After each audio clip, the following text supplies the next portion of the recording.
Guys, so how's new moon dealing with you guys? कैसा चल रहा है twin flames? And one thing I like to say, gradually मुझे जो importance realise हुआ है, why should we do inner work करना क्यों चाहिए? सबसे पहली बात,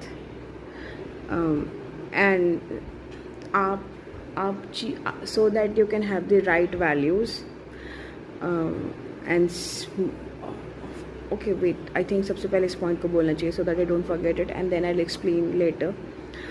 most important point is to have strength, to have strength, to have strength. इसको दिमाग में एकदम फिट कर लीजिए, एकदम घुसा लीजिए, ड्रिल कर लीजिए. और बिकॉज मोस्ट प्रोबेबली अगर आप एक डीएफ हैं, जो मैंने अपनी लाइफ में एक्सपीरियंस किया है, मोस्ट प्रोबेबली आप शायद जो रोज़ाना की चीज़ें हैं, ये स्ट्रगल बाकी लोग नहीं समझ सकते. People who are not on this path, वो तब तक नहीं समझ सकते जब तक वो लोग खुद इस बात पे नहीं हो. दे वोंट अंडरस्टैंड कि why your brain feels frozen, why even doing the simple thing feels so much off, ऐसा लगता है कि जैसे पहाड़ उठाना है. Your mental emotional health and strength will feel like a weakness because it is an energetic problem.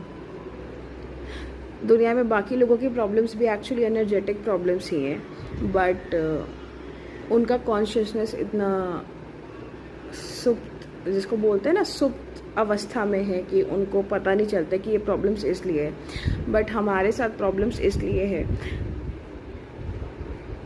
उसको जिसको बोलते हैं ना हार्ड वर्क, स्मार्ट वर्क, जो भी है, एक्चुअली वो इनर वर्क की ज़रूरत है. ठीक है, विदाउट इनर वर्क आपके पास स्ट्रेंथ नहीं होगा. लाइक जैसे एक छोटे से थप्पड़ से आप किसी बच्चे को हिला सकते हो, लेकिन आप वो थप्पड़ अगर ग्रेट खली को मारोगे तो कुछ नहीं होगा.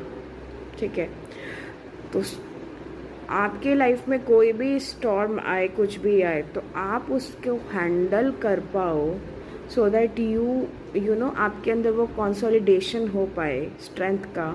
वो तभी हो पाएगा जब आप इनर वर्क करोगे. इसका पार्ट 2 सेकेंड रीज़न मैं बाद में बताऊंगी, और कंटिन्यू लास्ट पॉइंट जिसको मैं अगले पार्ट में कंटिन्यू करूँगी, that is to have clarity, to have clarity, to have conditioning. क्योंकि देखिए, हम नहीं बता सकते कि कौन सा इंसान कहाँ से बिगिन कर रहा है, राइट? किस स्टेज ऑफ माइंड से बिगिन कर रहा है. Conditioning, to clear the conditioning, चीज़ों का सही वाई,